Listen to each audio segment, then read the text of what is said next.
What's up YouTube, it's Clormo with another Logic Pro X tutorial, and today's turn it's the partial envelope controls and parameters. If you remember from the last video, I stopped at the partial bar display because there was a lot of, or quite a few commands in there to go through. So I wanted to talk about the envelopes separately and not create more confusion that could have been brought if you are looking at those terms for the first time. But I hope that in the end you got a good grasp of what it is and clear some of the confusions and doubts and fears, and you start experimenting with it. So today, partial envelope parameters, hopefully a shorter video, but still with a lot of good information to go through. So let's just go right into the Logic Pro X window here. So this is where I stopped last time, right? I had still carrying two zones with two different samples on source D, but I still have some other zones or sources on C, which is this other sample. And anyway, I think I'm gonna still working with D because I brought that sample in additive plus spectral, and this is why I have the options here. We were talking about additive. In the additive window, we have the partial bar display, and then this down here will be the partial envelopes. And to just give you a quick overview of what that is before I start with the actual parameters, the partial envelope shows points, as you can see, and all of these have a temporary position in time of snapshots, which would be groups of partials or individual partials. If you remember, if I put the overall button off, I'm dealing with individual. Check how the envelope points change, or groups of partials.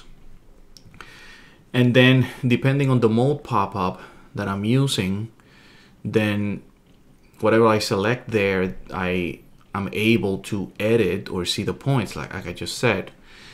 These points also indicate the overall level of the parameter type in the snapshot or partial.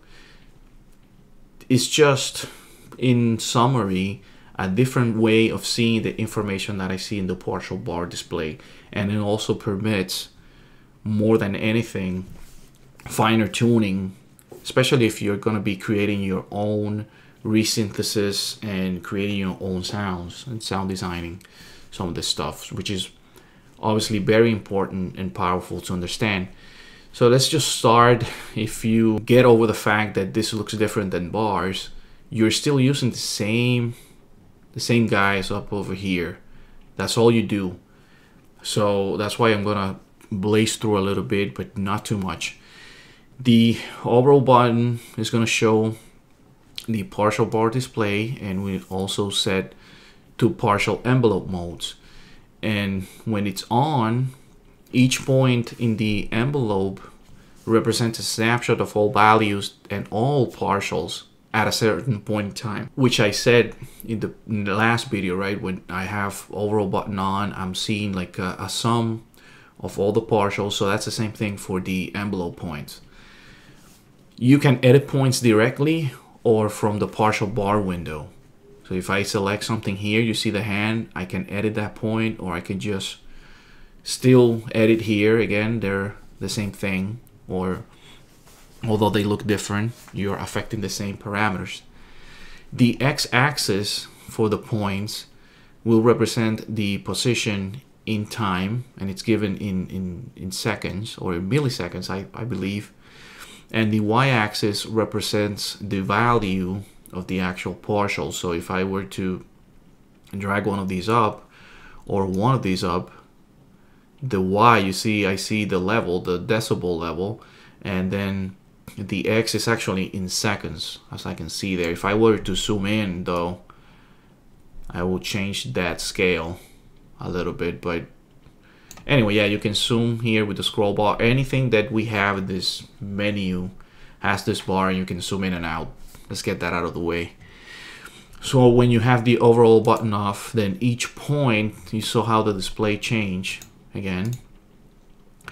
Each point down at the partial envelope has a one-to-one correlation to the partial bar, or should have it. I know that I want to make is that in this mode, the X position of points may vary from one partial to the next. So I have this partial selected. If I go to this partial, you see how the X values might have changed, and also the Y changed here because I changed the level in the partial itself. But I see that this point is specifically tied to that partial, which is good, because then I know exactly what I'm going to be affected. That, like I said also in the beginning, is one of the keys to high quality resynthesis in Alchemy, that each partial can have an independent set of points and you can fine tune them as you please. When overall is on, Alchemy will show envelope points linked to all partials, and adjustments to individual partial times and values are done automatically. Or like I said in the previous video, like if I move a point and I'm with the overall button on and I'm moving stuff around, everything should be scaling in relation to that point or set of points. So anything, since it's a summation and a summary that I'm seeing in the overall, then everything has to scale and edit itself to match the edit that you're doing to whatever it is you're doing. In this case, I have the volume, but it could be in the tuning, and this looks flat because it's overall it should be in tune, right? But if I go to the tuning for warp partial, then it has different information. So some little things to remember is a lot of visual stuff. Now the new things that we have here is this detail knob. Very simple. It's just the resolution of the partial envelope. So if I have a higher, I will have more points. If I have something less than 20, 25, then I will have less points. If I have less points though, I want to go and zoom in, and you see that there's like 2 points there together, and maybe I want to move one, and if I put more, then I will see the detail. One note that I want to make here, if it's not obvious by this point, let me zoom out a little bit so you can see the level of amount of points. You see some areas really exaggerate a little bit. All we see here, it's points and segments. There's no curves, which might be a little bit confusing for some. But anyway, a low value in the detail will reduce the points, as I've said. A value of 100 will show all points. So this may be overkill unless you're making like your own sounds and you want to be extremely precise. You will typically don't need to put the detail all the way up. And if you prefer to update or change parameters in the bar display, then that's even more irrelevant, right? But keep that in mind, okay? Then we have this mode pop up here, and there's 3 different modes that will let you choose how you want to determine, or how the window or Alchemy is going to determine the way the envelope responds when a point is dragged around. Normal, which is the default, will focus on one point, and all of the points will stay put. There will be no change. I already demonstrated that. I think I moved this point around and everything else is fixed. So I think if you're doing fine-tune editing, that's what you're gonna go to. Typically, that's why it's the default. If I go to slide, if I move one point, specifically in the X direction, because the Y will not affect the other ones, but in the X direction, I will be affecting him, and everything after that point will also move to accommodate the change that I'm doing to that point. But notice that they're going to maintain the relative position between points from this point onward. You see that if I go all the way out, I have a bigger distance from this point to this point, but this point to this point, and all the other guys in the envelope window retained their relative spacing. Then going down the list, stretch, you guessed it, if you move one point, everything to the right will get compressed, so I already lose that spacing between points, and you can see that I'm developing some weird spikes there. And then everything on the left of that point that I'm moving is going to be stretched. Very important difference from slide, where everything else on the left stays the same. So that's the most that you have available there. The ruler here, if you didn't notice, that will indicate the current envelope position in milliseconds, and in turn will convert to seconds if you are obviously all the way to the right over here, which I can't because that's all the information I have for points. The partial envelope only shows straight line segments, like I said. So between points, you're gonna only be affecting the time and the value in decibels, and that's gonna give you a certain amount of fine-tuning available to you.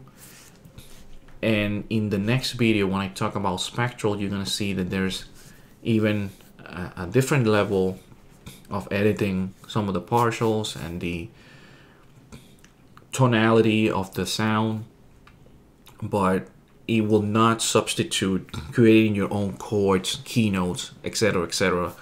So this is more to modulate and give different body, different effects in a more graphical way.